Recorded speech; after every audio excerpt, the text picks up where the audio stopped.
Akhir tahun 2024 ini tentu kalian udah punya banyak sekali rencana buat jalan-jalan, buat liburan, ataupun buat ganti HP. Dan buat kalian yang mau ganti HP dengan harga 2 jutaan rupiah, tentunya ini tepat banget karena udah klik video ini. Dari spek dan juga harga, paling dimendang-mendingin nyampe sekarang ini. Kira-kira semenarik apa nih buat spek dan juga ponselnya? Yuk langsung aja kita masuk ke video pembahasannya. Oke, ini buat unitnya dan kita belinya kemarin di Shopee pas event 12.12. Langsung aja mari kita unboxing sama-sama. Masih dibungkus lagi. Dan ini adalah unitnya, yaitu Poco M6 Pro. Dan kemarin saya belinya total harga di 2,1 jutaan rupiah dengan harga awal di 2,5 jutaan rupiah. Dan per video ini kita buat harga normalnya ada di kisaran 2,4 jutaan rupiah. Tentu buat sekarang ini harganya makin menarik banget karena udah turun kisaran setengah juta atau 500 nyampe 600 ribuan rupiah dari pertama kali launching. Dan ini ponsel tentunya beneran segel, masih new, bukan unitary pack ataupun lebih ponsel second ya. Langsung aja mari kita unboxing sama-sama. Dan kemarin ini saya belinya buat varian warna hitam ya. Langsung deh kita unboxing sama-sama, kita lihat gimana isi dalam paket penjualannya. Tagline-nya, Poconya beraksi, ada box lagi dari Poco, buku-buku beserta stiker, dapat bonus cash mewah, USB Type-C, yang terakhir adapter charger 67 Watt. Dan ini buat key point selling dari Poco M6 Pro, refresh rate-nya 120Hz Full HD Plus Full AMOLED, 67 Watt turbo charger, 5000 mAh baterai, 64 megapiksel triple kamera with OIS, kemudian powerful MediaTek Helio G99 Ultra. Langsung aja mari kita unboxing. Dan ini kemarin saya beli buat varian warna hitam karena sebelumnya kan udah punya warna biru ya, dan itu mudah banget ninggalin bekas stick jari. Dan ini buat tampilan dari Poco M6 Pro. Di bagian belakang terdapat 3 kamera, kemudian ada lampu LED flash, ada keterangan dari branding Poco, 64 megapiksel with OIS. Di bagian bawahnya tentu polos dan ini back covernya mudah banget ninggalin bekas sidik jari ya. Nih kelihatan kotor atau belum nih. Lalu buat desainnya tentu ini minimalis mengotak kayak gini, ada tombol power, tombol volume, bagian atas ada jack audio, lubang speaker, AR blaster, kemudian terdapat noise cancellation. Dan di bagian samping kiri di sini terdapat buat lubang SIM ejector, lalu lubang speaker, port USB Type-C, dan juga satu buah lubang mikrofon. Lalu buat layar depannya ini udah terpasang anti gores bawaan. Ini buat feel genggam tentu kerasa enak dan juga nyaman banget karena buat tepi-tepinya ini dibikin agak sedikit melengkung, jadi nggak terlalu tajam semisal terkena tangan kita. Kita lihat sama-sama kira-kira masih menggunakan MIUI atau udah langsung ke HyperOS nih waktu pertama kali kita hidupin buat unit Poco M6 Pro yang kita beli di akhir tahun 2024 ini.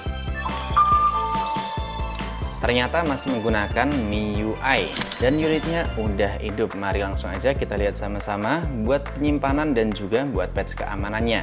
Buat versi UI-nya pakai MIUI versi 14.0.6.0.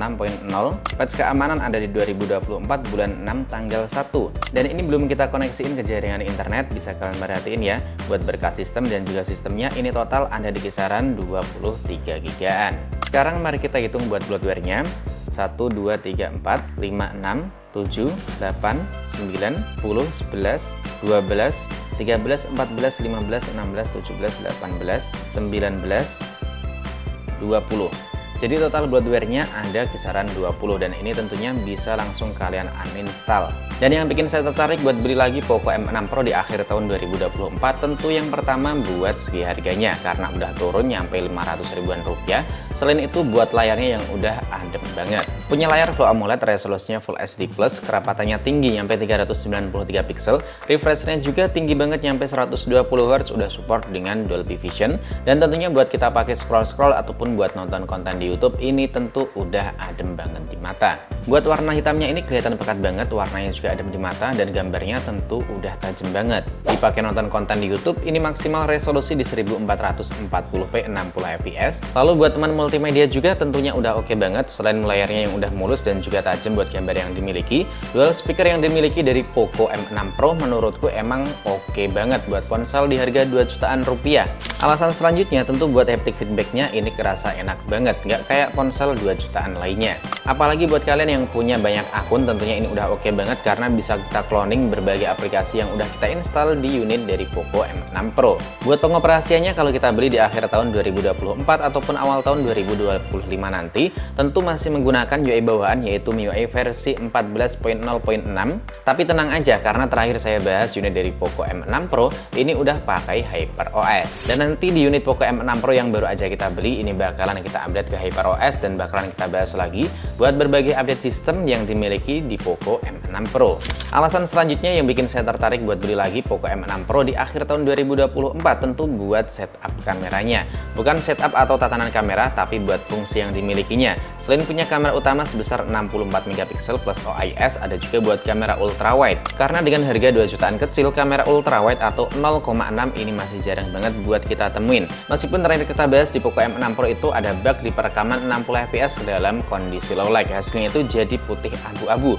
Bukan anak SMA, tapi buat warnanya. Tapi tenang aja, terakhir kita pakai Poco M6 Pro, kita update ke HyperOS, masalah tersebut udah diperbaiki sedikit demi sedikit. Ini yang saya maksud, warnanya jadi putih abu-abu atau keabu-abuan, dan emang ini belum kita update, tapi tenang aja, nanti setelah diupdate ke HyperOS terakhir tuh buat warnanya udah mulai bagus kok, nggak kelihatan abu-abu kayak gini.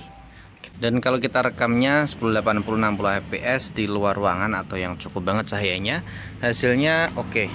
Dipakai buat jalan juga ini menurutku kelihatan cukup stabil ya, agak jitter tapi nggak separah ponsel lain yang nggak ada OIS-nya buat kameranya.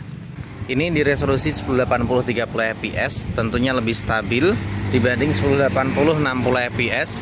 Dan yang cukup disayangkan di ponsel Poco rata-rata dengan harga segini ya, belum bisa berpindah ke kamera ultrawide. Dan ini buat sampel perekaman kamera selfie-nya pakai 1080 30 fps, hasilnya stabil banget. Ya kayak HP lain di harga 2 jutaan rupiah. Intinya lebih oke lah buat hasil perekaman videonya, lebih terasa stabil gitu. Kayak gini sampelnya.